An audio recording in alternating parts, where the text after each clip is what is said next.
Today we're continuing our discussion of warm weather precautions to make sure that as we do more activities outside, that we do them safely and help ensure that we all have an enjoyable time, including people with intellectual and developmental disabilities that we're supporting.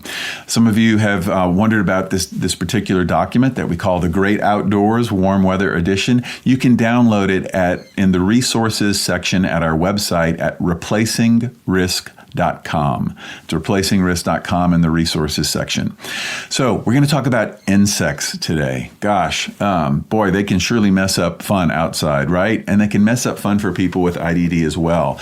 And again, sometimes people with IDD can't communicate that they're being bitten by something, that ants are crawling up their leg, or that they're overwhelmed with mosquitoes. So we as supporters need to be aware of these things.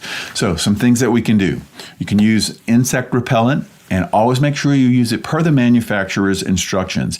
The chemical, the DEET chemical that helps repel insects, actually, if you put too much on, it can be harmful to the person. So make sure to follow the manufacturer's instructions. Now, consider keeping the skin that could potentially be exposed. Consider a way to cover it that might not be too hot, but something that could cover that skin. Maybe a very light long sleeve type shirt or something could reduce the risk of insects. But you have to be careful about being overheated as well too. Did you know that bright colored clothing attracts bees, and light colored clothing attracts ticks, but it repels mosquitoes? So think about where you are, and then maybe sometimes tailoring the color of the clothing could actually, help with a little bit of the insect management. Always think about ticks, and check the person for ticks after you go out, especially if it's in a grassy or wooded area.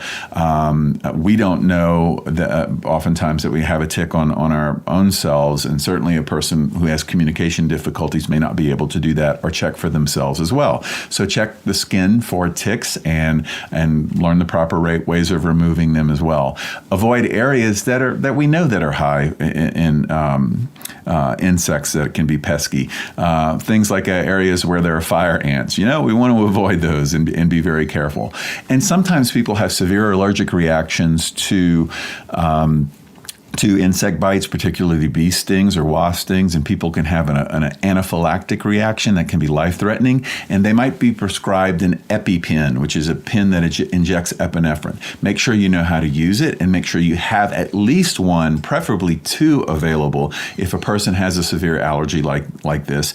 And also, when you're in areas where there could be a real significant emergency, make sure you stay in an area that has cell phone coverage so you can call 911 if needed.